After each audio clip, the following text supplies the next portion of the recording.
audibly recorded. Yeah. So if you're happy with them being put up, Yeah. okay. Yeah. Just check. I'll try and not name too many names. Yeah. No, I think it's always important to make people aware beforehand. Because they're all by rote they're recorded, but we don't have to put them up. So just occasionally, industry speakers say, "No, thank you." That's fine. But then I like to tell the students, because what they do in terms of assessment is they can write up your talk as an executive summary, 500 words, which counts. They may not. They choose 5 from 10. Right. So they may or they may not. But because it's part of that, then it's important to let them know they have to take additional notes if those things aren't going to be there. Got to stay really focused. There are pens. All right, I'm allowed to write on the board. You're allowed to write wherever you want. Okay, great. There's water. You've got enough of that. Anything else that you need from me? Sound good? That was all very smooth. Thank you very much. You're welcome. I don't know what the time is now. How are we doing?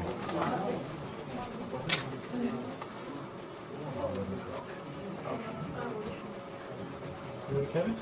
Yep. Sure. Okay, good morning everybody. Welcome to the 5th talk in our series of our expert lectures in finance. I'm very pleased to have Kevin here with us today. Kevin's a good friend of the university, also helps out in mentoring some of our students.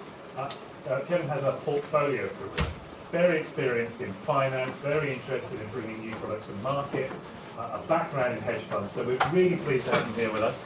Kevin, the floor is yours, and I'm going to turn my phone off. Right, thank you very much, Neil. And it's great to be here. It's over. Those were the first words I heard when I started embarking on my hedge fund career. It's over. So what do you mean, it's over? It's the mid-1990s. I've just joined this financial services firm. And so all the hedge funds are blowing up. From about 91, there's been a lot of the North American hedge funds, which at that stage were pricing all their own assets. And there'd been a series of blow-ups where they'd lost all the investors' money. Investors were pulling their money, hedge funds were closing down, banks and counterparts didn't want to deal with them. And yet I just started my career in hedge funds. Fortunately for me, and obviously for this presentation today, that wasn't the case. And 20 years on, hedge funds have grown tremendously, and they continue to deliver absolute return products profiles for a whole range now of institutional investors. It was very, very different back then, and what I want to do is to take on a bit of a personal journey through the hedge fund space, what it was like then, and where we've got to. So as Neil says, my name's Kevin Meehan. I'm a non-executive director, board advisor, investor and mentor to a number of growth organizations, particularly in the education, financial, technology and social entrepreneurship sectors. Before that, I spent 18 years in the hedge fund space in various guises across the Americas, in Europe and in Asia. I'm an alum of Essex University from a long time ago, and I'm also on the advisory board of Essex Business School. So very recently I was sitting your side of the table. I went back to school and I did a master's, an MBA for oldies. So I know what it's like to be sitting there when someone is going on at length when you're focused on other things. So we are going to try and keep this as interactive as possible, and we are going to have a break. So 11:45, will you let me know when it's 11:45, and we'll all have a break, a bit of a reset, and then we'll come back.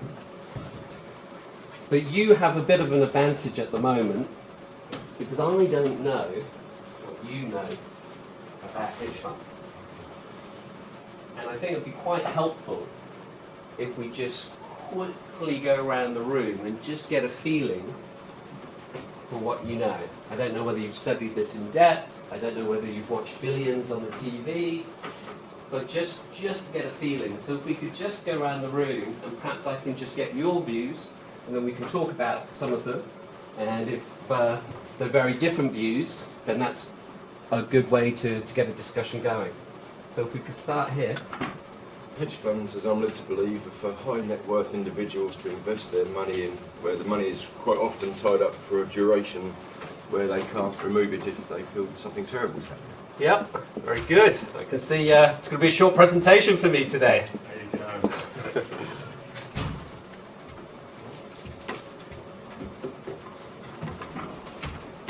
And it's okay to say, I don't know very much about them. That's better for me in one way.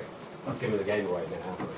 Just like you pulling all the fund into one big pool. Yeah, Right? yeah, yeah. Okay. I've got terrible handwriting, I'm afraid. I should have been a doctor, but we'll just have to bear with that. Maybe you call option, which option that's the from? Yep, yep. So, can I call that derivatives? Yeah. Yep.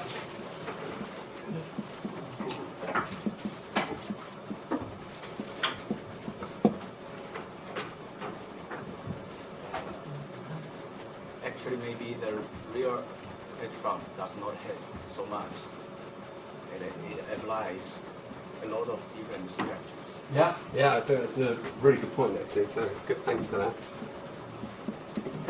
Right. Strategies. Do they hedge? Big question mark. Sorry, I'm not familiar, but the funny thing is that I saw a TV series and he asked, why are you so rich? And he said, because we're running a hedge fund. That's all I know. Very good. Very good. Did you like the series? Yeah. Yeah, I can't wait for series 3. I don't really know much about Which one am I perfect?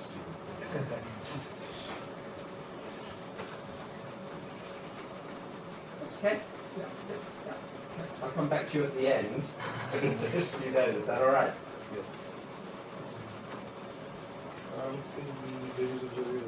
Yeah, yeah. That's good. Yeah. I don't know so much about this, but I guess it's methods to reduce the risk. Very good. Very good. Like that one.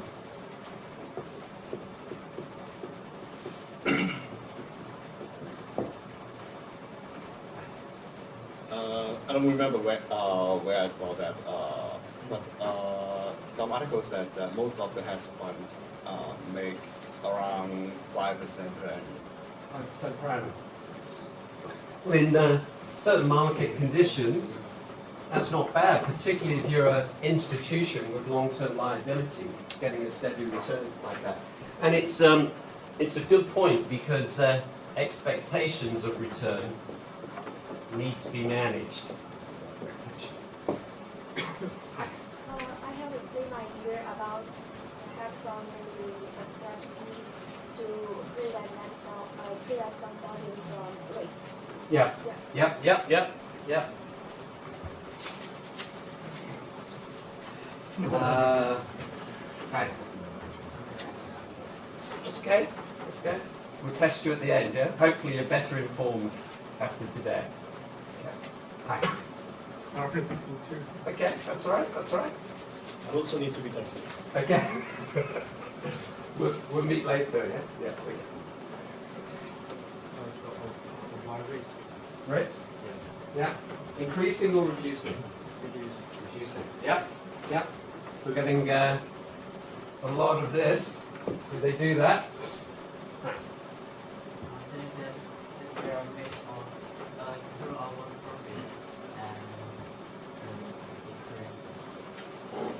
and Yeah. So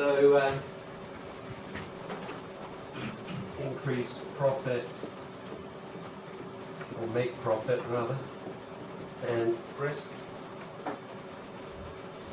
It's a team effort there, yeah?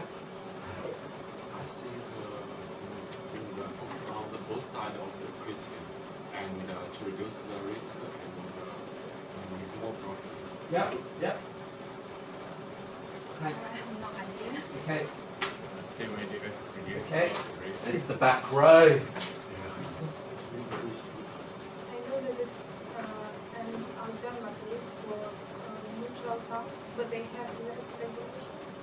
Yeah. Alternative to mutual funds. Yeah, that's good.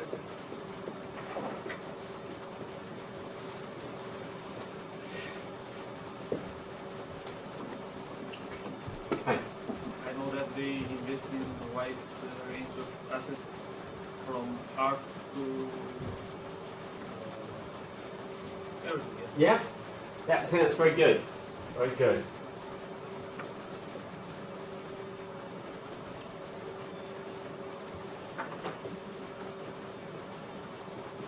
I'm not going to ask Neil, by the way, because he's written papers on this and he knows a lot more.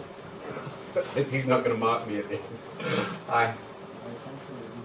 Okay, so wide range of assets. Okay, great. So it gives me a good sense, and I think we're going to touch on most of these points as we go through the morning. If we don't, feel free to ask, and feel free to ask at any time. Can I ask if you're still 2 and 20? Oh, that's 2 and 20. Very good. We're going to talk about that as well. Right. So let's start. What is a hedge fund? I think a lot of the terms that you've mentioned are probably in here somewhere. So we start with, what do the hedge fund managers? And actually, just before we do that, just a show of hands. Do we think hedge funds are good for the market or bad for the market? Good?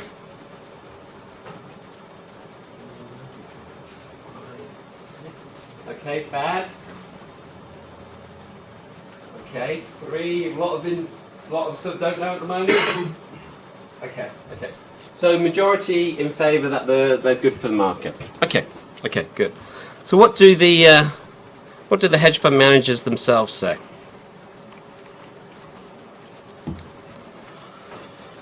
So there's a few well-known names there. I'll just let you read that. So George Soros has got the quantum funds, which are the macro funds, so they can basically trade anything. But a lot of currencies, a lot of bonds, and probably one of the oldest, if not the oldest, hedge fund. And I'll come to a story about George Soros. But it's interesting what he says. Survival. It's tough. It's tough running a hedge fund. Paul Singer, Elliott Management, very large, multi-strat. You've got to be entrepreneurial. When a lot of people think about asset managers, they think about these institutional asset managers. They don't necessarily think of them being entrepreneurial. And when you think about your everyday entrepreneur, you're probably thinking about, making a product or a service, but hedge fund managers are entrepreneurs. And then David Einhorn, Greenlight Capital, long-short equity fund, but one of the first sort of purely short funds, trying to explain what he does. It's complex, but at the end of the day, it's investing. Now, what I didn't hear in the room this morning, but perhaps some of you are thinking about it, hedge funds do get a bit of a, I'll get this right in a minute, do get a bit of a bad rap. Any ideas why there's a certain perception around hedge funds? Have you heard or have any views around this? You use shorting quite a lot, which some people consider to be bad. Right.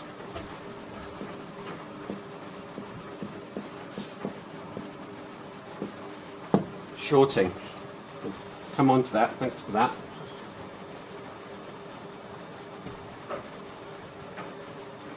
Any other reasons? Speculate?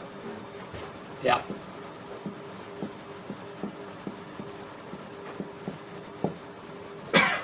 Seems to have a bit of bad term around it. Any other reasons why we think hedge funds get a bit of a mixed press? They get their fees even if the market goes down and everybody loses money. They still get the fees. fees, yes. Yes. Not only fees, but potentially high fees. 2% of the management fee and 20% of the performance fee. Yeah, yeah. There was a hand raised over there at the back, I think. No? High risk, high return. But for those investors who know what they're getting into, is that such a bad thing? It's for the investors who don't know what they're getting into. It's potentially a bad thing. Yeah, yeah. Any other thoughts? We are making the market more and more complicated. Making the market more complicated. Yeah. So you're not going to see it if I write it there. Making market more complex. Yeah, like that. Any other views? Okay. Well, I think I'm with Obama here, by the way. But it's, yeah, it's a lot of, they tend to think they're secretive. There's been blow-ups in the press. One of the major ones quite a long time ago now, Long-Term Capital, back in the late 90s, but you've got everything from Madoff and lots of things in between. Some people say rich managers poor clients, a bit like the saying, where are all the customers' yachts? Another is they perhaps overcharge and underperform.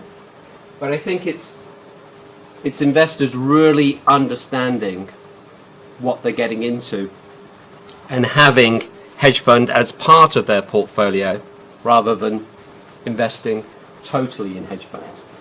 So when I was first getting into the business, it used to be relatively simple what a hedge fund was. It was basically a fund that could take leverage. So by that, it buys its assets, it loans them out. With the money from that loan, it buys more assets, it loans them out, buys more assets. So it can increase its leverage. So rather than just putting £100 into an investment, it can magnify that many times. We talked about shorting, the ability to go long and short. So if you think most mutual funds, retail managers can only go long. So they can only just buy and hold stocks, as we know.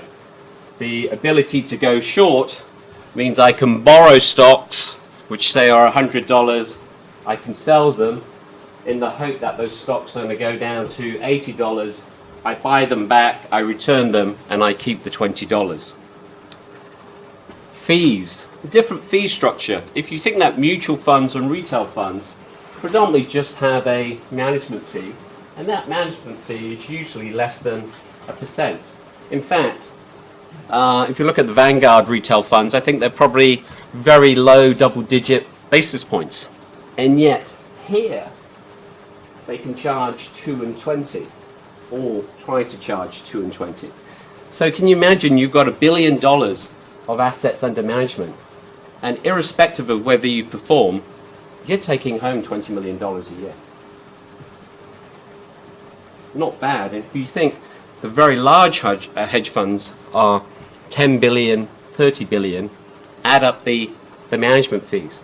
So obviously it's a very lucrative business. They would say, and they do say, that look, in a hedge fund, there's limited capacity.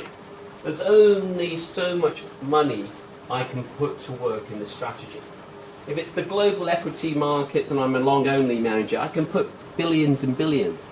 But if it's a certain strategy, it might be capacity constrained. So as I can only run a certain amount of money, I need to charge for it appropriately. The other argument is you're getting the best of the best. So they say. So the most talented fund managers they say, gravitate to the hedge funds because it's this very entrepreneurial type of space. But I ask you one question. If you were putting your student savings to invest, would you invest with a manager who has all the tools of the trade available to them, can trade any asset class, can go long or short? Or would you invest with a manager with one arm tied behind their back, who can only go long in any market conditions? Think about the markets since the beginning of February. So that's why a lot of investors put a very, very small percentage with hedge funds, not all of their assets. They use it for diversification. They do it because they hope that their hedge funds will move in different ways to the other assets in their portfolio, whether that's equity, bonds, real estate, private equity. So they diversify. Absolute return, as we all know, retail mutual funds are benchmarks. They link themselves to the S&P 500, the FTSE. If it goes up and they're going up in line, they're performing. If it goes down and they go down in line, they're performing relatively to the index. Hedge funds are, as we say, absolute return is basically they're either up 10% or they're up 10 million. It's the amount of money they've made. When I first started in the business, it was all about beating the cash-free rate, but as we're now in a very low interest environment, it's just very much focused on making money. So how much money have I made for you this year or over a period of time? And hedge fund managers obviously quite astutely try to say, look at the long-term return, don't just look at what I made this year, because as we've come to see, hedge fund returns can be quite volatile. And then we come to this offshore-onshore structure. Most hedge funds are domiciled in the Caribbean. This is where I started my hedge fund career. So they're in Cayman, they're in British Virgin Islands, they're in the Netherlands Antilles, they're in Bahamas, okay, not quite Caribbean, but they're in Bermuda. And people go, oh, you know, why are they in these locations? There's something not quite right about these locations. George Soros, when he set up the Quantum Fund, first hedge fund to be set up, or one of the first hedge funds to be set up offshore, set it up in Curacao. And originally the rationale was, okay, low/no regulation, and the fund entity itself, the company, was exempt from taxes. Doesn't mean the investment manager is exempt from taxes or regulation, and it doesn't mean the underlying investors don't have to pay tax, but the fund itself is a tax-free entity. These days, a lot more regulation, particularly on the managers. Managers tend to be based in New York, London, Hong Kong, so in all sort of large financial regions. So they're heavily regulated. There's a little bit more regulation, light touch regulation on the hedge funds, and obviously taxation is focused everywhere, particularly at the manager and investor level. So, you know, perhaps a little less concern. So those tended to see the main things which differentiated your product from a retail mutual fund long-only product. So some other things now, we touched on some. Transparency. It's funny, even as an investor in a hedge fund, you may not know the assets that hedge fund is investing in. So say it's a long-short equity product. So they're saying, yeah, you know, we can go long and short in these particular markets or these particular sectors, but you don't get to see the portfolio.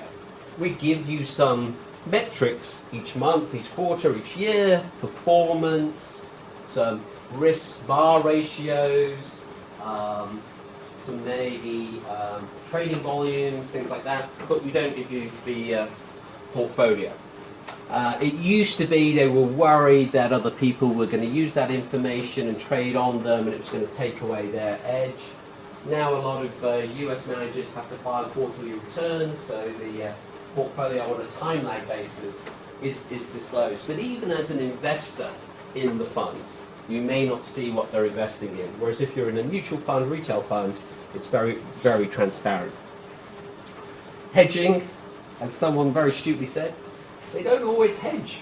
anymore. You know, it used to be the day, you know, my short book hedged my long book, or my long book hedged my short book. You know, maybe I was 200 or 300 gross exposure, but my net exposure was quite low, maybe 10 or 20%. Now they take a lot more directional bets, and particularly in certain markets, and certainly in many of the Asian markets where perhaps there's less opportunity on the short book, they tend to be very, very directional strategies. Lockups, I think we mentioned lockups. So on a retail mutual fund, probably almost daily liquidity. Probably the most liquid you can get on a hedge fund is a long short equity strategy, which is monthly liquidity. But is it really monthly? Because you've probably got to give 30 to 90 days notice, and then it's probably another 30 to 90 days before you get paid. So they say monthly liquidity, but it takes longer. But it's more likely to be quarterly liquidity. And some of the less liquid strategies, perhaps events, multi-strat, you could be anything between 1 to 3 years. They're sort of moving into this space which is not quite private equity at 7 to 10 years, but not quite hedge at a month to a year. So you've really got to be comfortable with the manager and comfortable with the strategy when you're locking up that money for that period of time. And why are you locking up that money for that period of time? It's probably because you're an institution like a pension fund. You know you've got liabilities to meet far out in the distance, and that duration helps match your asset liability mismatch. High minimums. Anyone know how much it costs to invest in a hedge fund? What the subscription levels are? In the millions? Yep, yep. I'm not exactly sure the exact number. Yep, but it's yep. a lot. Yeah, I think the lowest amount I've seen is 50,000. I think that used to be the minimum on the Cayman entity. It's gone up now. And the sort of entry level at some of the larger ones, probably 10 to 25 million. And you've got to remember, that's meant to be a small proportion of your assets. It's not meant to be all of your assets.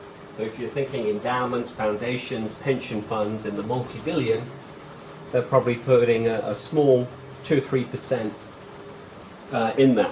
And the biggest growth in investors in hedge funds has actually been these pension funds institutions. When I started in the business, they were a very small percentage. Now they're more than 25% of the total assets of a hedge fund. We've talked a little bit about regulation. So based on what we've talked about so far, you know what roughly a hedge fund is. Does anybody want to be a hedge fund manager? Does anybody want to go and work in a hedge fund? And why is that? There's a sarcastic answer. I like cocaine and prostitutes. That's Wolf of Wall Street, is it? No, I have to scrub that. So that was 28 minutes and 3 seconds. Thank you, Jeremy. if I want to work in an industry, I want to work in the highest paid, best, most, well, not respected, but like sort of the most, sort of, yeah, I can't really describe it, but I want to do the best there is. Okay. I want to be the best of the best. Yep, So, best of the best. Yep, yeah. okay. And any other? Yeah, definitely on the... So, why do people go into it? So in a poor year, the top 25 managers were taking home 500 million each. In a poor year.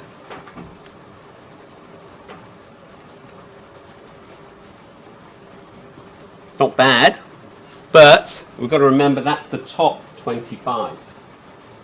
You've got to have multi-billions asset under management.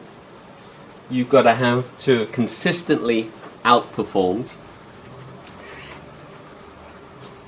And then you're paid millions or billions, but that's very, very, very few.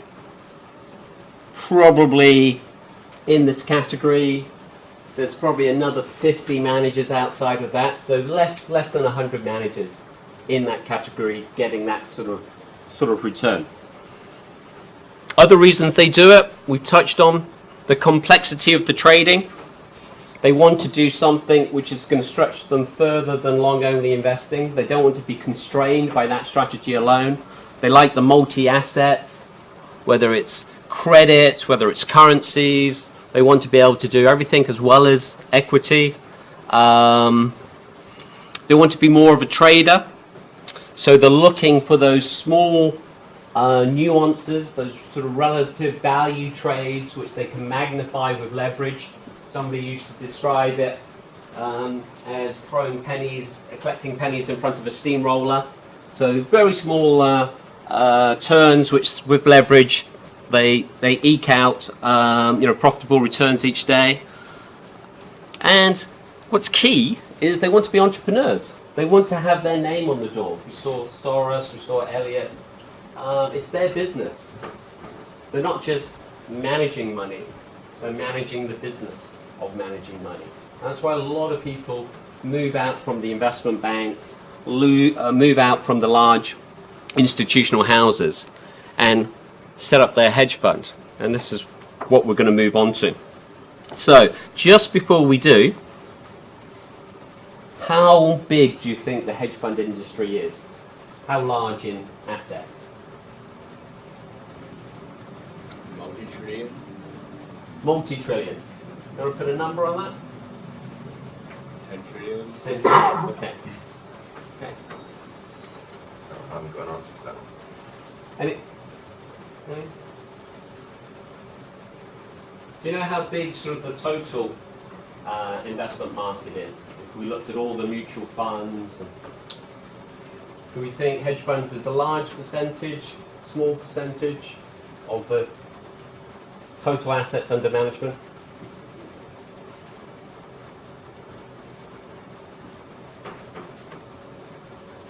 Because of the amount you have to invest, I'd have said it was ranked quite highly on it. Yeah. There's lots of mutual funds, but they don't have to have the large amounts of money, whereas the large investment is going to bump you right high up to the top. Yeah. Yeah. Hands up if you want to know. Okay, let's have a look. Now, you might not be able to read the numbers on this slide, but it's currently 3.21 trillion. Now, to put that into perspective, that's probably about a tenth of the total assets under management, and it's probably about half of the total alternative assets under management if we included private equity and real estate. Don't quote me totally on the numbers, but just to give you a bit of perception. Over here, which is 2008, you see, you probably can't, but there's some red figures here. Financial crisis, understandably, a lot of money flowing out of hedge funds. Now we go back another 10 years to 1996, when I started in the industry. It was probably about 50 to 100 billion. 3 trillion. And we've got to remember then, they were saying it's all over. 20 years later, we are at a peak of hedge fund assets. And 2016 was a so-so year, 2017 was a stronger year, better performance, assets kept on increasing. And so hedge funds have been around 40 or 50 years, but the growth has been in the last 20. It's an asset class. Everyone says every year, particularly the FT, it's going away. It's not going away. So we've got 3 trillion in assets. How many hedge fund managers are there in the world?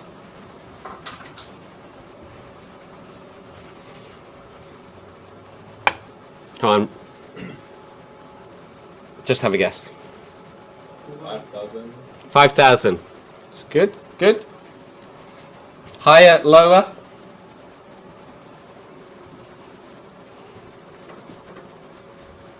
Come on.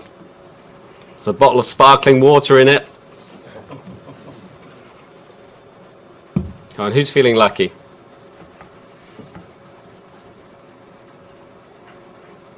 Okay, higher or lower? Don't have to give me a number. I don't know. I'll go lower.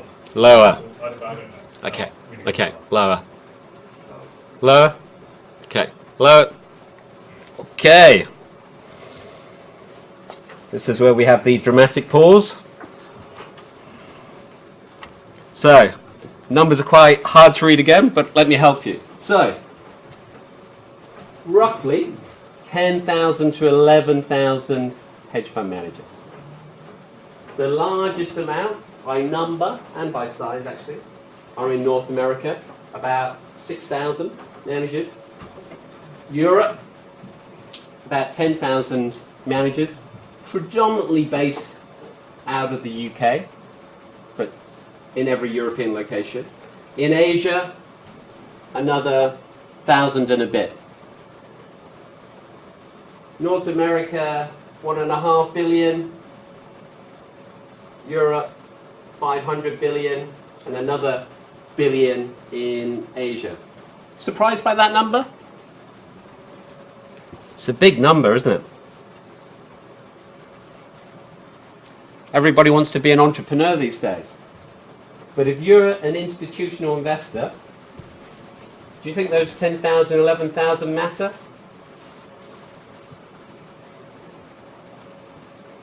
To an institutional investor, there's only 500 hedge funds that matter. There's only probably 500 hedge funds which they can invest in. The majority of these hedge funds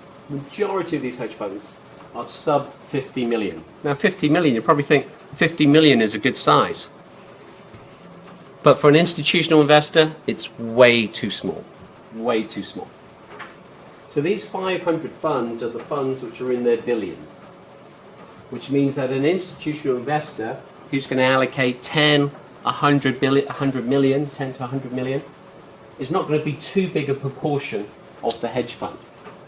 They don't want to be more than 5, max 10% of the hedge fund. So this size issue limits the number of hedge funds they could invest in. Obviously there's other things, pedigree of the manager, etc., but size of the hedge fund. Now, for any business trying to raise 50 million is hard. And it's getting harder. And where did they get this 50 million from? Any thoughts if you're starting a business where you're going to get your initial capital from? A bank. That's a good point. And we're definitely going to come on to that. Banks, particularly pre-financial crisis, definitely used to allocate capital through their asset management businesses. So, institutional investor, so they've got that size issue. They, in order to win business, have to be careful what I'm saying because we're being recorded, they might allocate certain funds to managers to help them realize that this bank was the right bank that they should be trading and doing business with. Didn't use the word induce, but that's quite a complex one. So we're gonna talk about that. Any other sources? Venture capital. Sorry? Venture capital. Venture capital. Yeah. In the equivalent in hedge fund land is sort of fund of funds, which allocate to hedge funds. So they are investors which have a portfolio of an underlying group of hedge funds. So those, particularly those who will target early stage managers, because they think that early stage managers are going to generate higher returns with a smaller amount of capital than very big managers who they feel the opportunities are limited because it's too much capital to invest. Yeah. So you never heard the saying, the 3 Fs? Friends, family, and fools.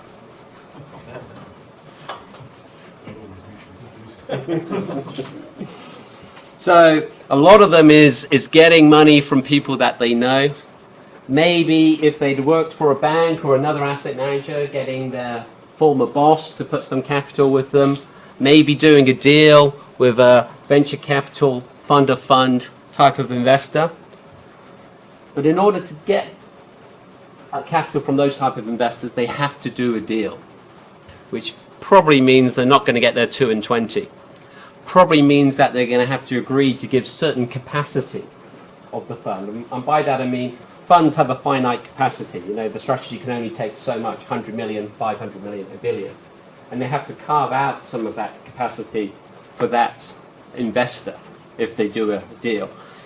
And sometimes you can do a deal to raise money which you regret for the rest of your lifetime, because you're always paying lower fee, getting lower fees from this investor. You've got to give a certain amount of your fund to this one. So very, very tough. They're starting out. Where do you get your capital from? And I think just before we go into the break, I'm going to leave you with my favourite slide, which apologies again for those at the back. I did try to, but you're going to have all these slides. So this is my favourite slide. What do you think this is? Access. Access. Access. Asset allocation by year. Yeah. So it's a patchwork quilt. But what it is, all the different colours are strategies. And this is a 16-year period, and let's take the dark navy blue. Can you see the navy blue colour? Okay. Here, and these two. That's long-short equity. We all know what long-short equity is? Equity, go long, go short. Probably one of the most well-known strategies. In 16 years, it was only the top-performing strategy 4 times. 4 times. So can you imagine, if you were an investor, trying to choose which hedge fund strategy should I invest with? If they change every year, it seems. The last 2 years, for example, 2016, 2017, global macro has been top of the charts, but that's rotated in and out of favour. So this is why you have diversified portfolios, different strategies, different managers, because it's so hard to pick the top performing strategy. And as I'll tell you some stories when we were raising capital when I was in a hedge fund, how difficult it was going to be on that side. So we've talked about the what and the why, and a little bit about the when. So markets are growing, capital's increasing, but there's a lot of hedge fund managers out there. Obviously allows you to be entrepreneurial, high rewards, high risk. So if we want to know how to do it, what we're going to do? Copy. Come back after the break. So we have everybody want a bit of a breather? Yeah, have a bit of a breather now, and then how long? 15 minutes? 15 minutes? 12, is that 15 Yeah, minutes? yeah. Let's do that. Okay, right.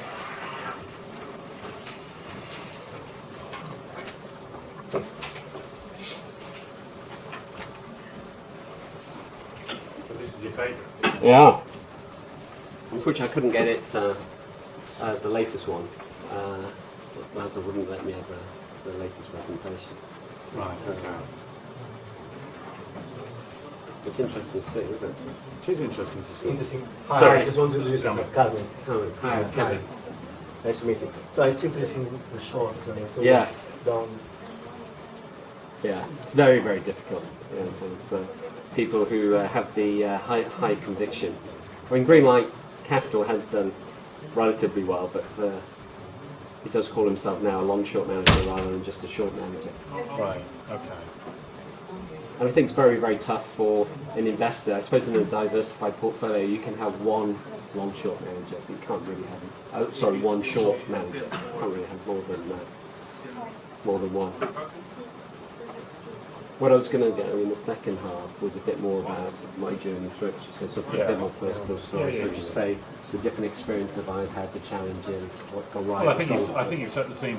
So in terms of what a hedge fund is and what's going on. So yeah, I'm looking forward to hearing that myself about your journey. Thanks to talk. Very well. Because otherwise I thought, how do you... No, it's good, absolutely. I'm also a fan of interaction. It's very hard to get them. Unless you do that. You just point to it. I think it's because it was only like last year or the year before. I was sitting the other side of the classroom and sort of seeing how but we had a very because it was all average age group was mid-40s, so we'd all been working 15 to 20 years. If anything, for the guy at Climate, it was very hard to get people to shut up. Exactly, the other way around.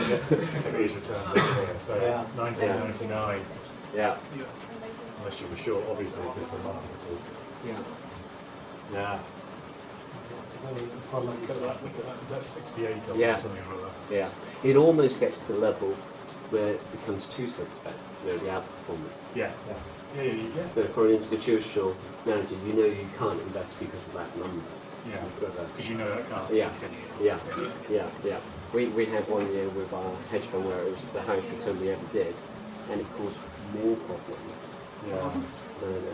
Because people sort of just knew it wasn't sustainable. They want sustainable returns over a period of time. Sure. Just a little bit of what else do we have to do? But the point was, if we did that with a small amount of capital, we were about to give you a lot of capital, and obviously we couldn't. So we had to manage expectations. It's interesting, and I haven't really thought or researched into the idea as you talk about constrained investment around the size of the capital that's there. That's something I've really looked at, because that must be an enormous issue for you and various different sizes it was. So very interesting. I do like the call. Unfortunately, that's the end of the colourful story. I know. It's. It doesn't make it into the top slot. No. But it's funny, if you think when first hedge funds were started, apart from Andrew Jones, I think, who was the 1950s, 1960s launcher, all the big guys, Soros, Paul Tudor Jones, Julian Robinson, were all global macro. Yeah. And yet you hardly see global macros come back in a big way. But the 90s and 2000, it was all long short and all funky, very sort of niche type strategies. Whereas they originally started with the ability to trade anything. Yeah.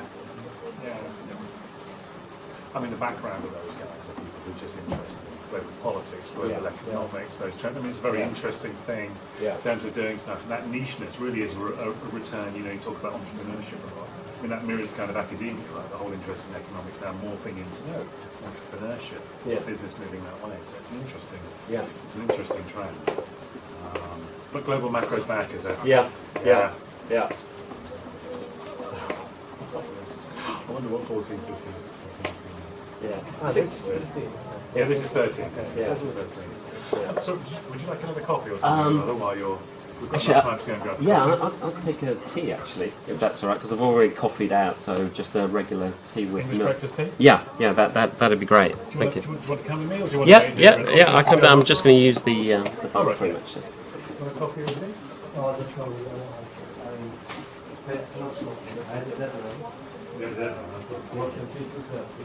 All right. Yesterday afternoon.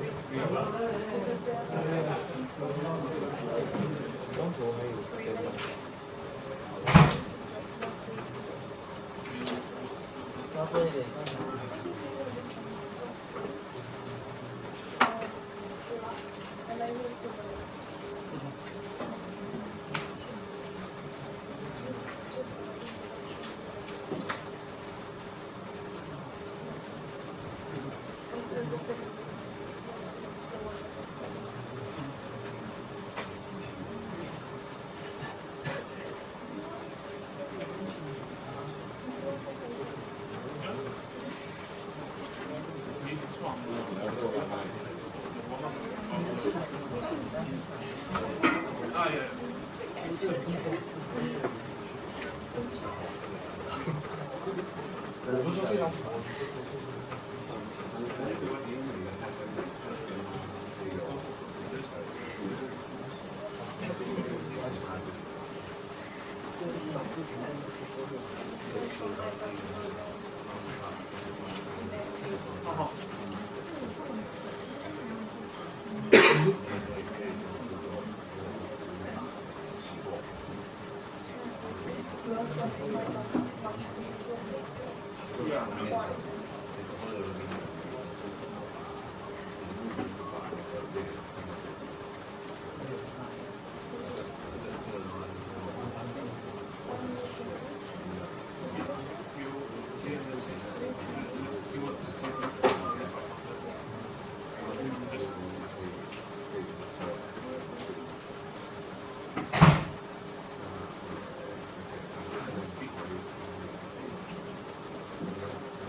杨哥昨天被你们安排伤了，杨哥昨天被你们安排伤了。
中午扣的，不是都是几百个以上那种。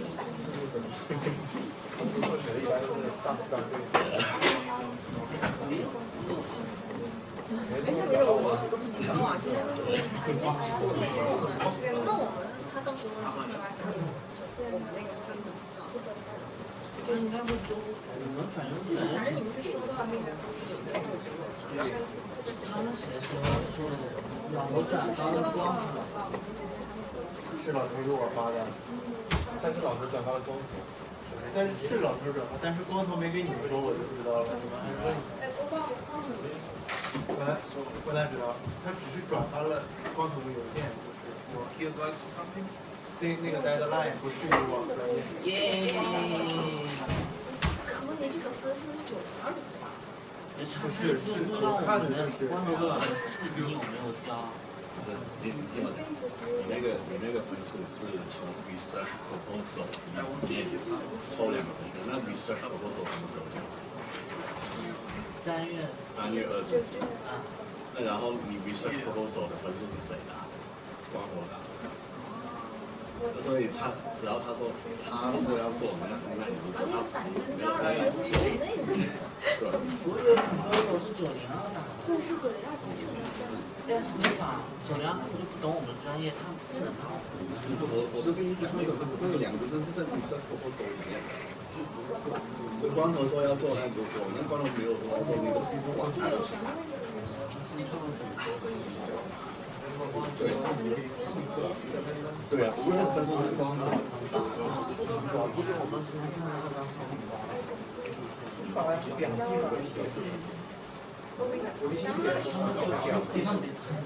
不知道，起码要1个月吧。您的论文是定了几年？现在我看大家我先定了几年。我发现他那个多看一些吧，然后现在大家其实找他说你工作跟你的那个最后交的这些可以是完全不一样的。啊，他是这样的，就是不能变成。好，他说你完全重新来过就没差。就没关系。你先投了，我先投。你先说，我这边投。我不管，我投了，你现在说。没有投。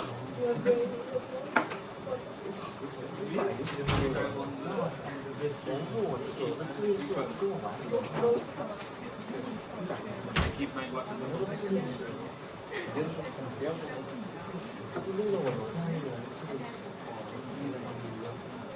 是他楼下有个人说过吗？这个绿的事情我还在说。我说是他脾气很好，东西突然怎么弄的？就是大家都喜欢跟他玩。我说你肯定是拿这个。然后后面就是因为我们就各种开玩笑，说谁是不是喜欢我，谁是他都就是大对。然后你之前其实大家开玩笑，因为我不在家。然后后面有一天，我另外一个室友把他把我那个男室友的智力室友让他给翻出来了，说就是他有一个 party 黑了脸那种，有一会儿很多实习的那种，然后大家就想他。后面这段时间，我那个室友又翻出来说，这样说，这样说什么意思呢？Oh yeah, this is 帮我们在外国这个就是说我们家是眼睛小，可以这样来上网，这样，夸张吧，说是那种小网，然后他们这种搞笑什么意思啊？我跟他说是厂商，所以他是这种原来这种游戏所跟他做方式。Oh, just a couple of times. Yeah, okay. Are you ready? Yeah, I'll just. Explain it. What's that? Exactly. I mean, like, I can understand what long short is. Yeah. What is a special situation? Yeah. What is distress? Yeah, so special situations probably now become more event-driven, where we're relying on certain events happening, whether it's going to be a merger, whether it's going to be an IPO, something like that. Distressed is, buying underperforming assets, whether it's companies, ones which you think have been impacted, likely to recover, but you're taking a much longer time. You're almost going into the private equity recovery turnaround type of strategy. Yeah. Why is your price? I mean, what the numbers exactly represent? That's profit you made, or is that? That's the amount of money you lost. You lost on it. So that's, yeah, so you made 17.71% on that and you lost. Yeah. Yeah. So much for the hedging.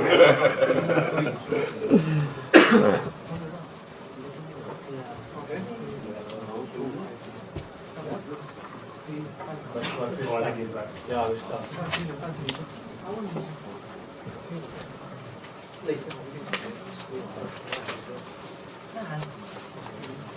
Okay. Right, so thank you very much for questions and the engagement in the first half. Let's see whether we can match that in the second half. So all of those at the beginning who said, not sure what a hedge fund is or what they do or various things, hopefully you're going to have a bit of a better feel. So we're moving into a lot more of the who do you need, and as the heading says, how do you do it? So talked about the what, the when, the who. So for all of you who've done 5 Porter's 5 forces analysis, I should have copied that a little bit to do this. Obviously graphics is not my strong point, but these are the main counterparties you need to run a hedge fund. The hedge fund itself, which as we've said is an offshore company, Cayman company, has no employees, doesn't employ anybody, outsources everything.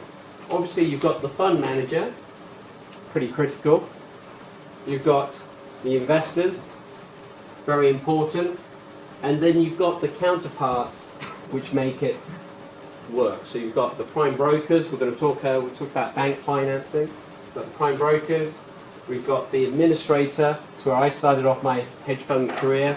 The administrator basically independently prices and verifies the assets of the hedge fund, and deals with the shareholders, the subscriptions and redemptions. Remember when I opened, I said it's over. That's because hedge funds were pricing their own assets. They realized that was not sustainable. So the growth of the administration business, which was fortunate for me, board of directors, governance, oversight, this is what I do now, and obviously accountants and lawyers. So Professor Callard said it would be a good idea to talk a little bit about my personal journey through the hedge fund space. So I started off my career on the sell side, which was in hedge fund administration. I moved to the buy side to work for an investment manager setting up a hedge fund. Before all that, I was a lawyer. I then was a prime broker. I've been an investor, and now, it's a tick, tick, tick, tick. What was your degree? Ah, What did you do? Is it, oh, were you going to get you just throw me my line. Well, That was like a double perfect. act. That was perfect timing. So, I left Essex University with an LLB law degree. And I went into legal practice, working for a law firm in London. Did it for a few years, and you know what? I wasn't very good at it. So I thought, how do I get out of this? And back then, as if you had done law and you'd spent your 3 years at university, a year at law school, 2 years doing your articles, and you spent a reasonable chunk of your career going down the legal path, and everyone tagged you as being the lawyer guy. So how do you move from being the lawyer guy to the business guy? Well, then there was really only sort of one or two routes open, and that was to try and move into business as a general counsel. And then hopefully as a general counsel, show them that you had commercial business skill sets, which could then move you into another front office business role. So that's what I did. That's how I got from here to here. So I applied for this job, I think it was 1995. It was a Dutch financial services company based in Amsterdam, Holland. I thought, oh, quite like Holland. Amsterdam's going to be a good place. I'll go there. Little did I know, when I got there, they said, well, the job's not really here. It's in Curacao, and it's working with hedge funds. Well, I didn't know what a hedge fund was, and I certainly didn't know where Curacao was. And back then, no smartphones to look at where Curacao is. So I had to go to a bookshop, get an atlas, and see that Curacao is in the Dutch Antilles in the Caribbean. I thought, Caribbean? Can't be bad. So I ended up spending 5 years in the Caribbean. So I'm really pleased you gave me that line. Thank you. We didn't rehearse that beforehand. So I spent 5 years in the Caribbean working for a hedge fund administrator. So whilst it might not be the sexiest part of the business, it's a great way to see how all hedge funds operate. And as I said, when I started my career, the hedge fund industry was about 50 billion. We saw it was 3 trillion. And Citco, the company that I worked for, was the largest hedge fund administrator at the time, which had only about 10 billion assets under management. And Citco stood for Curaçao International Trust Company. And it was a company that was set up in the Second World War when Holland was just about to be invaded, and all the large companies like Shell, Unilever, etc. wanted to move their domiciles offshore. There was a lawyer in Curaçao, very entrepreneurial lawyer, who set up this trust business looking after these very large companies. And then in the 60s and 70s, there was this trader, Arnold S. Blykeroder, who thought he'd like to set up his own fund. And his name was George Soros. And he set up a fund with Citco to start trading his macro funds, which turned into the quantum funds. And you can tell he was a very smart guy back then, because Citco tried to say, well, you want to set up all these things, it's going to be these fees. And he said, I'm not going to pay those fees, but what I will do, I'll give you some shares in the fund. Those shares were priced at $100 per share. By the time I joined in the mid-90s, those shares were worth $32,000 per share. So I used to work at this company going, why were those guys so rich? Because administration pays, but doesn't pay that well. It was thanks to George Soros and those quantum shares. So the administrator basically sees everything that a hedge fund does, and it gives comfort to investors, knowing that there is an independent administrator. So basically we see all the assets in a portfolio. You know, we talk about transparency. You as an investor might not see it. We as the administrator did see everything.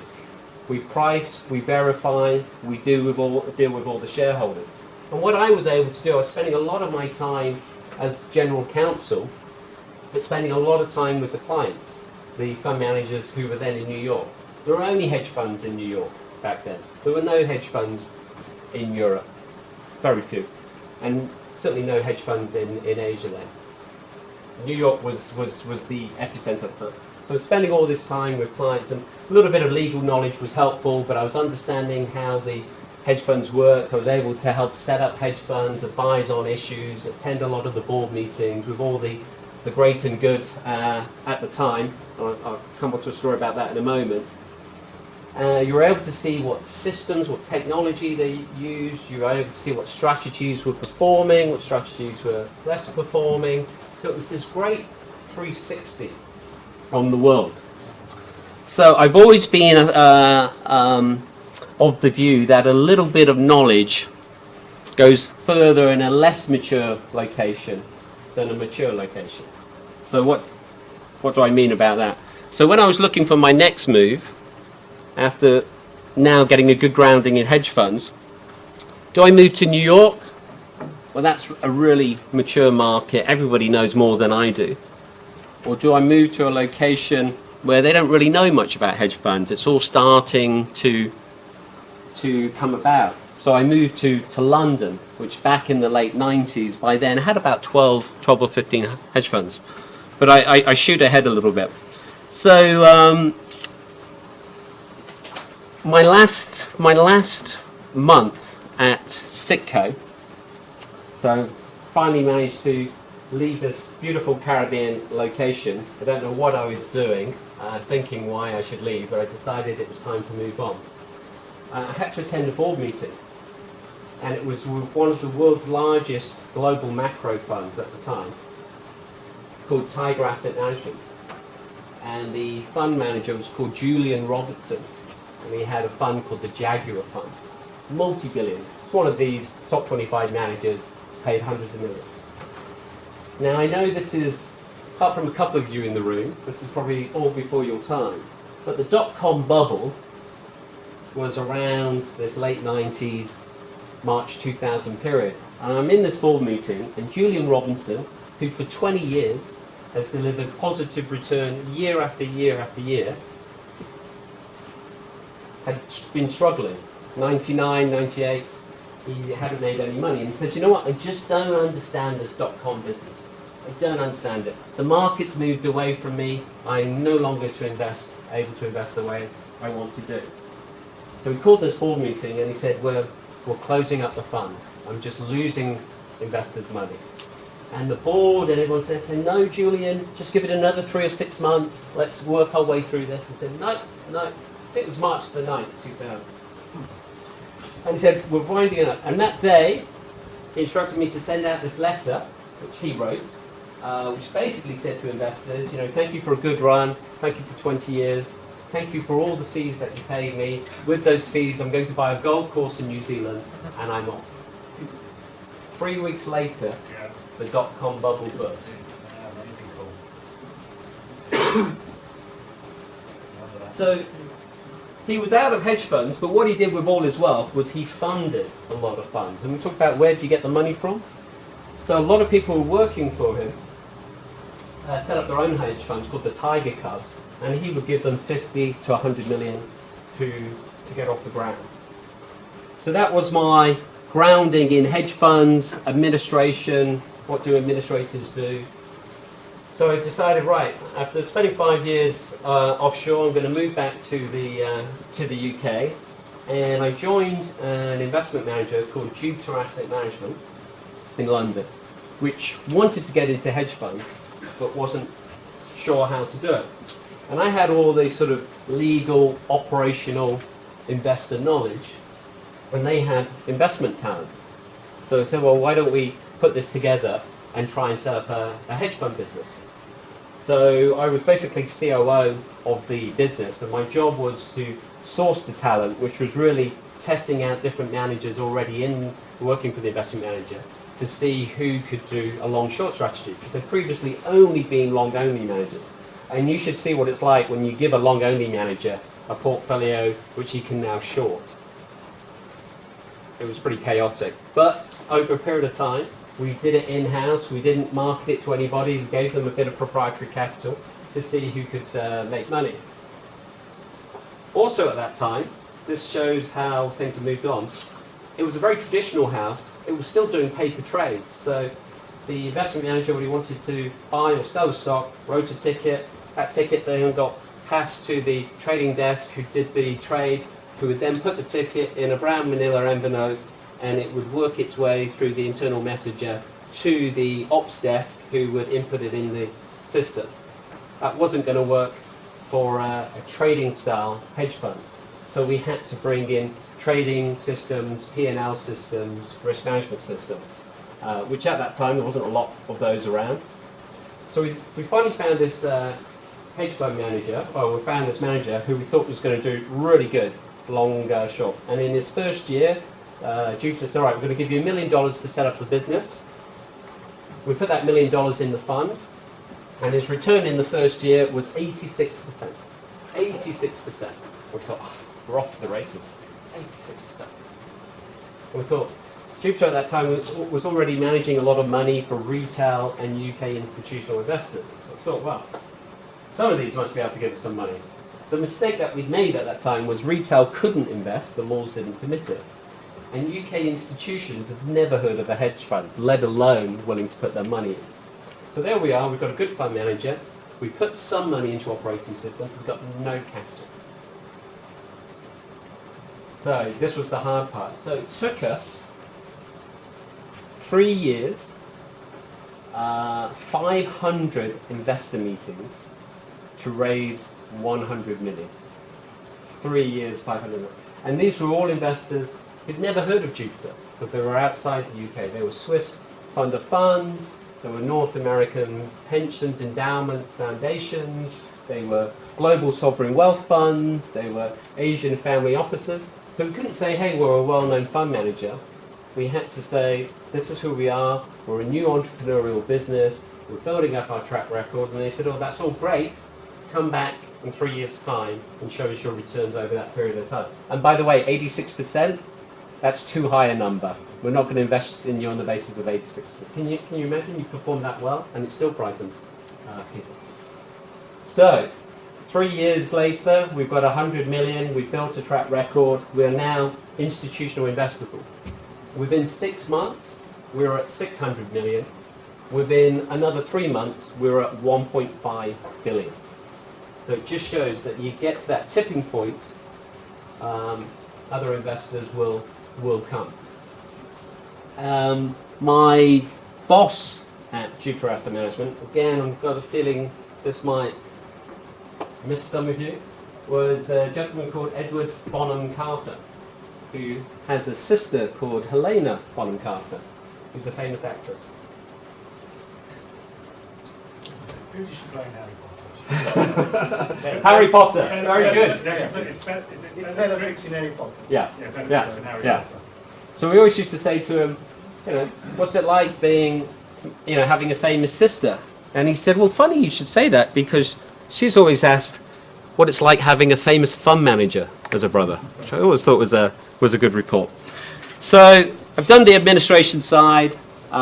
We've set up a hedge fund business.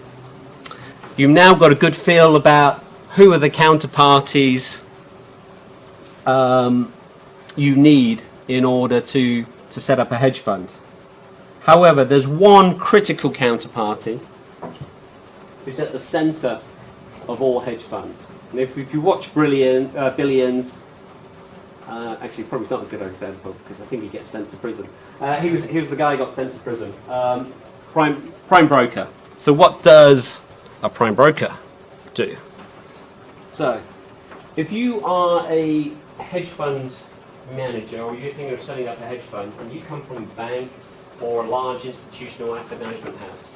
You pick up the phone, and there's going to be someone on the other end of that line who can solve whatever problem you have. Large banks, large asset managers. Whatever you need, they will do. When you set up a hedge fund yourself, when you're sitting in a room like this, a few desks, a few screens, nothing else, who do you call? You call your prime broker. And your prime broker is going to do most of the things that are going to help you get off the ground. So a prime broker effectively is the one who is going to lend you money in order to get your leverage. It's the one who's going to borrow you stocks, lend you stocks when you want to go short. It's the one who's going to give you access to markets which are difficult to access. So giving you swaps, derivatives in order to trade, plus a couple of other things. But back in early 2000, they probably went a little bit too far on helping hedge funds out. It got to the stage where prime brokers would find your offices, find all the counterparts, so technology, etc., who put in all the equipment or the trading risk systems, even put food in the fridge for you. They used to set up within their own offices things called hedge fund hotels, where you didn't even need to find your own offices or your own systems, your own equipment. You could just get a space on their floor and start operating your business straight away. In return, you had to put all of your financing to them. You had to put all of your trading, any type of flow. That was the return for doing it. But regulation tightened that up, and plus hedge fund managers got smarter. They realized actually we want to be very independent, we want to be entrepreneurial, and we don't want to be tied to one prime broker. Financial crisis meant that instead of having one bank, you had multiple banks of counterparts. Because if you had one bank, and that bank was Bear Stearns or Lehman's, then you were in trouble as a hedge fund. So after that, everybody had multiple hedge funds, multiple prime brokers. But also the decision-making process changed. Why do I want a prime broker? Yes, they're going to give me all these things. But if I want to access a trade, do they have the access to companies? Do they have the research? Do they have the sales trading who are going to give me the day-to-day what's happening on that fund? So have they got the trade idea? If I've really got high conviction on this trade, are they going to give me the leverage for that trade? Are they going to give me the borrow, the stock, in order to short that trade? And then if I want to do that trade with them, do I want a high sales touch where I'm speaking to a broker on the phone who's giving me second by second color on what's happening? Or do I want to be a bit more invisible and a bit more low cost and do electronic trading? So you have to have all of these things and more to be a relevant prime broker. Still not enough. Still not enough. The hedge funds wanted two more things from a prime broker. And this is, I moved to Credit Suisse from Jupiter about mid-2006. Credit Suisse had been one of my prime brokers at Jupiter. They had a prime brokerage business in the US, prime brokerage business in Europe, both going very well. They wanted to expand into Asia, and they wanted someone to come from the hedge fund side, who understood hedge funds, to come and help build them out. The Asian market was taking off. There was a lot of small hedge funds growing there, and it was a good time to get into that market. The only problem was there were a lot of other prime brokers there, and I think when we went in, we were probably number 11 or number 12. And being number 11 or 12 in the Asia market, which is based out of Hong Kong, which was obviously still a big market, but smaller than the London market, smaller than the New York market, then you have a few problems. So we had to really differentiate ourselves, and we really listened to hedge fund managers about what they wanted. If you think this was round about the time of the financial, just going into the financial crisis and coming out, so we want all the bread and butter stuff. We want all the trading, shorting, but there's two things you can really help us with. One, it's getting harder to raise capital. So we want access to capital. And two is, if we're starting up a hedge fund, we want to know how we set up a hedge fund in the right way, which is going to be attractive to institutional investors. And if we've already got a hedge fund, what do we have to do better? So what we focused on at Credit Suisse was basically building out two new business areas, one called capital introduction, the other called hedge fund consulting.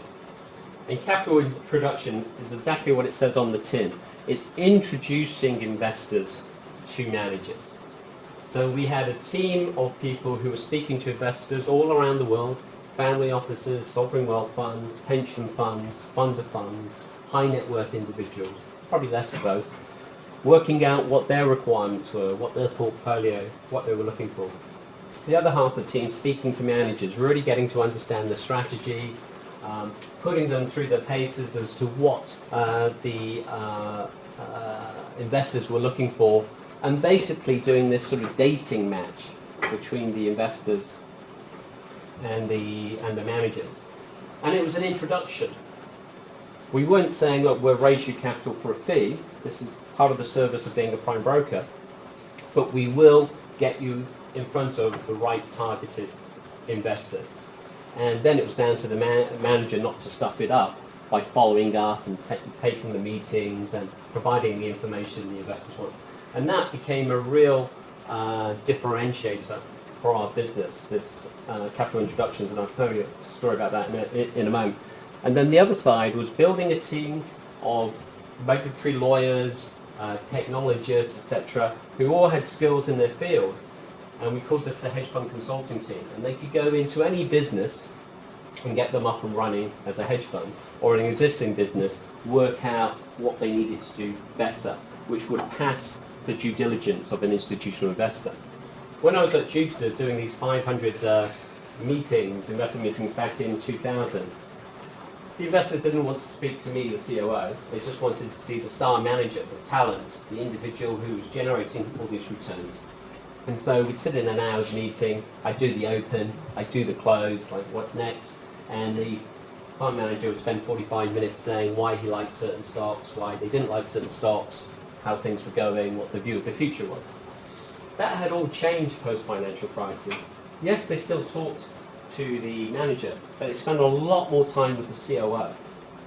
The COO had to show that they had the resources and institutional infrastructure, even though they were an entrepreneurial boutique, that could run the level of money that these investors were giving them. And they would spend many hours grilling the COO, head of ops, and the dealer, etc., around the trade processes, risk reporting, risk management around that. And it was not uncommon for it to take up to 20 meetings over a 3-year period for an investor to get comfortable. Can you imagine how much time that is from both sides? But you knew after 20 meetings in 3 years that if they invest the money, that money's probably going to stay because they've done all that work, no matter how the performance goes after that.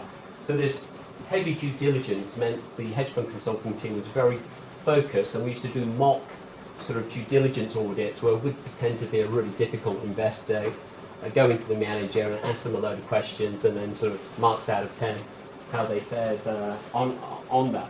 And an example of what we did for, which was probably the largest launch in 2011, 2012, it was a manager who'd come out of a very well-known global house based in Hong Kong, sort of in the events-driven space, and decided he wanted to set up his own hedge fund.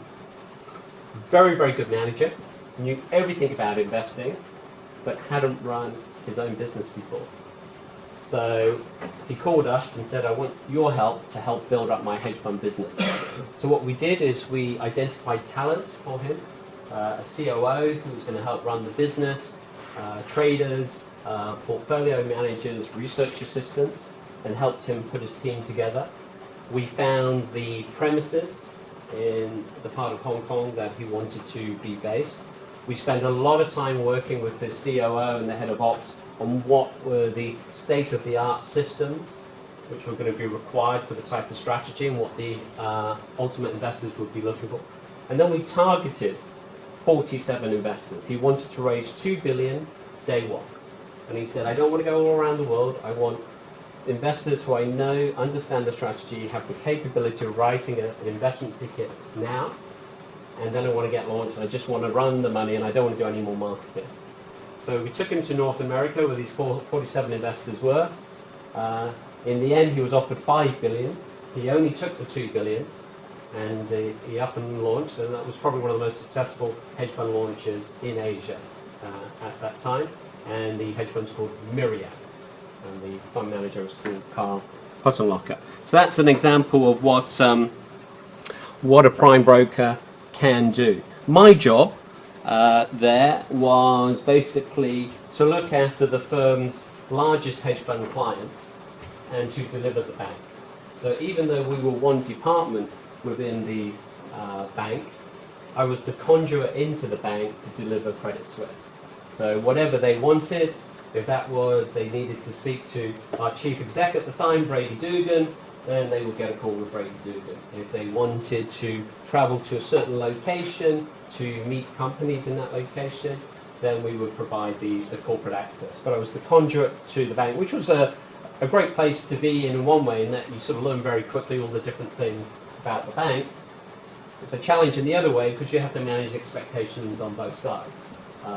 If the managers want something which the bank can't deliver at that moment in time, then you have to work with them during that period. And I'll talk about a couple of ups and downs of the role in a moment.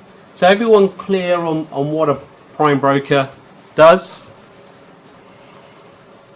Good. So the final thing is, we've talked about what a hedge fund is, we've talked about when's a good time to do it, we've talked about who you need to do it. The final factors are, how do we do it? So I worked with probably about 100 different hedge fund launches when I was at Credit Suisse, and you get to see some recurrent characteristics in successful hedge funds, and you also get to see why some hedge funds were less successful. Now, the first three, easier said than done. Pedigree. You need to have done it before. For people now to give you capital, they want to see a track record, a previous track record, that you've done it at another house if this is a new business. Or you are joining a team where someone has done it before. So the barriers to entry continue to get higher. Pedigree is a key thing, and preferably they want a 3-year audited track record of how you managed the strategy. Differentiator strategy, your edge.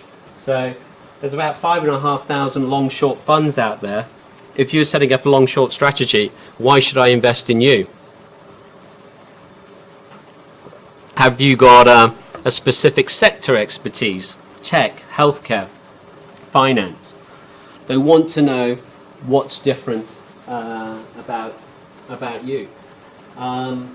Performance, as we saw from the patchwork quilt. They want to see not just top 1 year, they want to see that you're consistently performing. But the expectations on sort of return levels have come back down. I think we talked about 5% per annum. As a lot of pension funds, institutional assets come in, they're not necessarily looking for you to blow the lights out at 20% plus every year. They're probably looking for high single-digit returns. If you think we're in a very low interest environment, that's quite tough to do over a significant period of time. They're not expecting you necessarily to hit 20, 30, 40%. Maybe you're in certain directional markets. Perhaps if we use China long short as a strategy, you are generating higher returns, but the return profile has been managed because the risk profile has come down significantly on hedge funds. Post financial crisis, hedge funds which were using up to 30 times leverage. And remember, my job as a prime broker was to give out leverage. That's how we made money as a bank. It dropped from 30 times to 2 to 3 times leverage. Leverage fell off a cliff. And so that meant the return and the risk profile came significantly down. And investors' expectations were managed. Now this institutional platform, these three, there's probably a little bit more you can do about it. In that institutional platform is getting the right resources and the right systems infrastructure in day one. What it used to be in the old days was 2-person, Bloomberg terminal and a dog, and they think they could manage and raise capital on the back of that. Now you need to show who your investment team is, who your trading team is, who your operational team is. You need to show a front to back risk management, P&L, risk management system, and all the flows integrated to your multiple counterparts. One thing which hasn't gone away is the 100 million. You still need that 100 million. And if you haven't got the 3 Fs, then you need to do a deal. What's more prevalent in the market now are seeders, people who will give you, say, capital locked up for 3 years, 3 years time, 3-year period, in return for reduced fees and capacity. And there's a lot more of those now, which gets you to that 100 million. And what amazed me was you'd have talented investment professionals, you'd have talented operational professionals, and they thought that was sufficient. The money will come. If you set up an online business today, an app or anything, how do they find you? You have to market. You've got to do all your SEO and whatever you need to do. How many hedge funds didn't raise the money and didn't succeed because they didn't have a dedicated marketing person? They thought, oh, marketing person, do we really need one? Will they be busy enough? The day a marketing person started at these hedge funds, they were never so busy. It's a full-time job, and I used to say to every hedge fund, you need a marketing person. Oh, no, really? Yeah. And it comes down to this timeline of money. 2 things I learned from my sort of takeaway at Jupiter Asset Management, setting up and running a hedge fund in the early to mid-2000s, was, did we need to do the 500 meetings, 3 years to raise 100 million? So if you think that was an opportunity cost there, or should we have done a deal early? And there were some people who said, look, we're willing to buy that finite capacity for a lower price, and you probably would have raised those capitals quicker and got momentum to where you wanted to be. I think it comes down to every individual hedge fund manager as to why are they setting up that hedge fund. Is it, I want my own entrepreneurial business which I'm going to run for many years, then probably take the timeline. If it's, I need to get money and get invested straight away, it needs to be a large chunk of money, then you probably need to do a deal. And then the other thing was, as I saw with many funds, is they had these high fees, 2 and 20, and those have come down. It's still a little bit of a benchmark, but there's a lot of fluctuation between. If they're getting 2%, invest it in the firm, invest it in talent, invest it in infrastructure. But a lot of them in the early days didn't, and they still expected this money to come. You have to, day one, spend the money, even though it hurts and you don't necessarily have the assets. The assets won't come unless you spend the money. And probably the biggest change since I was a COO of a hedge fund business is regulation. And I think we have the financial crisis to thank for that. When I was a COO of a hedge fund speaking to another COO of a hedge fund, say we're having an hour's conversation, 5 minutes of that hour's conversation would be about regulation. Yes, we're both registered with the regulator. That was it. Now, 55 minutes of that hour is talking about regulation.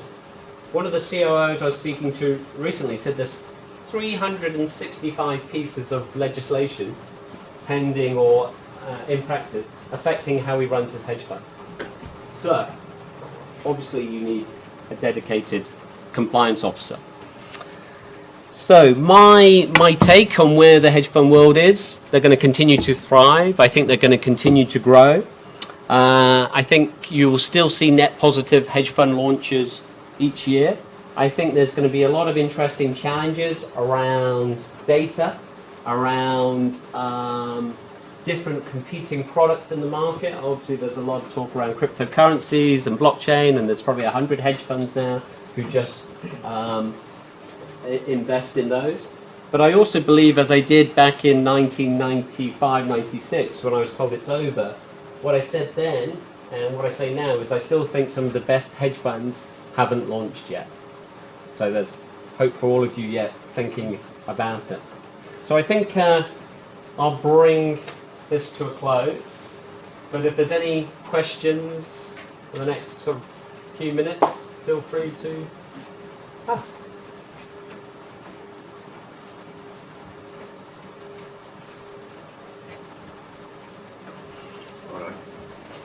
Hedge funds, if you're a student, I assume they don't take in interns very often, or if they do, they pick them from perhaps the London School of Economics or from people with a sort of a slightly higher reputation. How would one get into hedge funds now if you were finishing your masters? Would it be possible? Would you have to go through 2 years, 4 years in a bank to gain experience before you start transferring?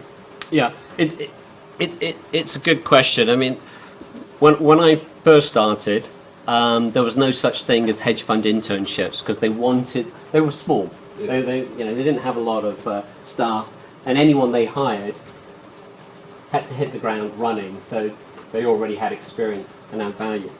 Now, a lot of the medium to large hedge funds now are large organizations. I always remember one hedge fund when they hit 30 people said it was a sad day for them. Why is it a sad day? That's right. Oh, we have to hire a human resources person now to manage the business because we can't manage it ourselves. It got to that level where 30 people needed to be looked after. And now you have Brevin, Howard, and another ones which are probably 300 to 500 type of people.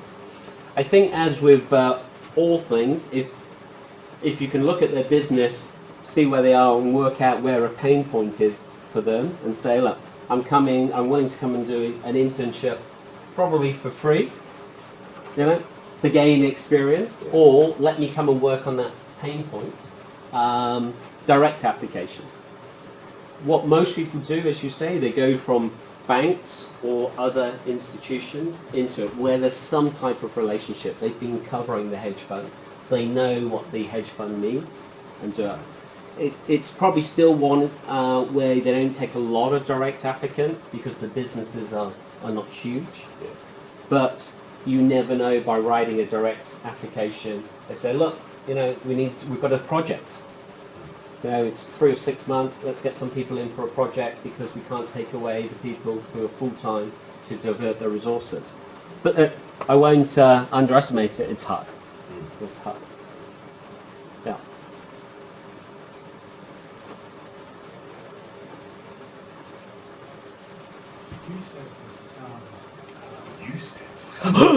You said that the best hedge funds are still to come.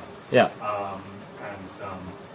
What makes you? I mean, of course, we say things like that. But what factors do you think that's likely to be the case? I mean, and in that case, which areas? What do you think are the areas that hedge funds face? Well, I think hedge funds are really now appreciating a lot more, data, big data. And if you think that a lot of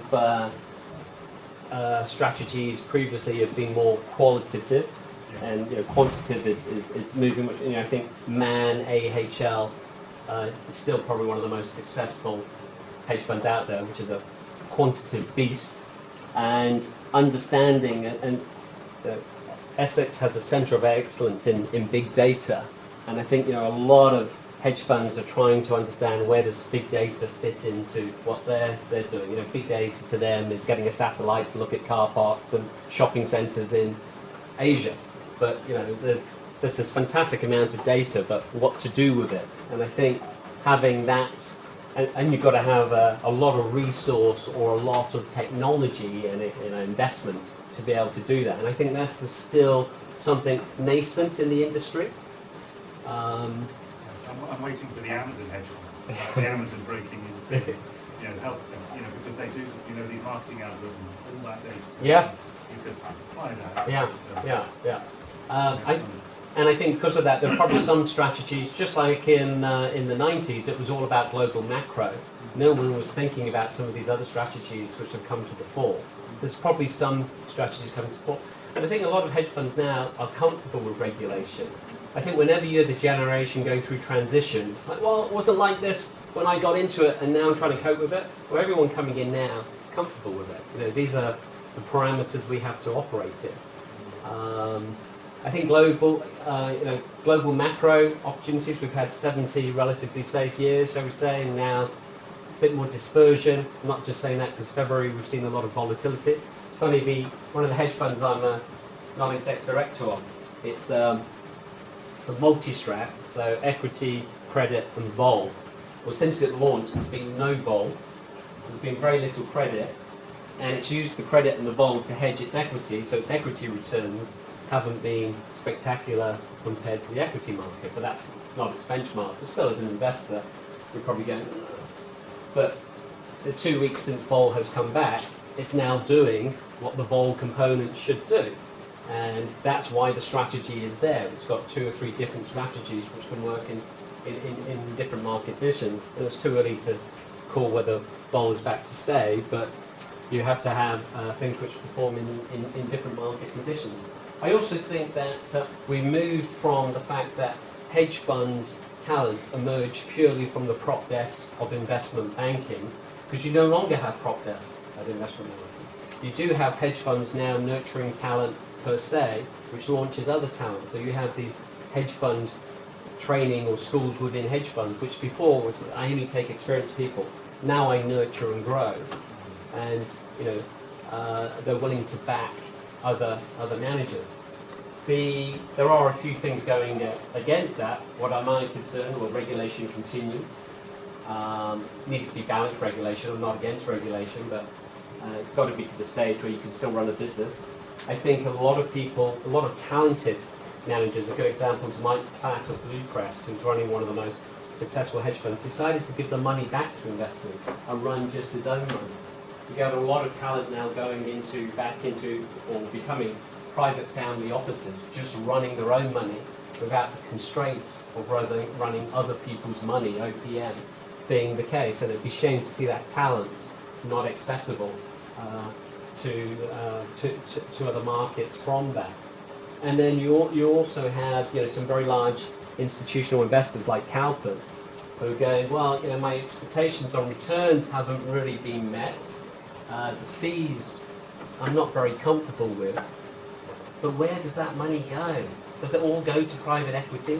Private equity has had this incredible run, but is private equity getting toppy? So they still need diversification. They still need to put money somewhere. But these institutions don't put more than 2 or 3% in hedge funds. But that 2 or 3% can be hundreds, if not billions, of dollars. So I think the institutional investor will continue to invest because they need to have a proportion diversified across a range of assets and that asset liability mismatch. But it's hard to tell where. And I think being in Asia for 6-8 years that was a very emerging area, whereas now it's a much more mature area from the hedge fund side. So you have a lot of Chinese-based managers, you have a lot of managers based all over the region. In fact, one of the largest hedge funds in Asia, or even in the world, is based in Beijing, called Hill House, and it's a global long-short equity manager, and it has investments from all the major US North American endowment foundations, and it's probably more established than any other ones out there, but it's still, we don't know a huge amount about it. Chinese regulation, whether it's law, whether it's currency, is still continuing to emerge in the hedge fund space. So I think more investors will get comfortable when there's a bit more hedge fund regulation around some of the Chinese hedge funds. But that's probably a new, huge area of talent, which wasn't there 5-10 years before. And a lot of people, obviously quite rightly, are focused on putting more capital to deploy in that region. And that doesn't mean other markets are going to come on stream as well. Sorry, that was a No. Got thinking on my feet, Peter. How are we doing for time? 10 to. Kevin, thank you. You've used up all the time. Thank you. Let's thank Kevin again.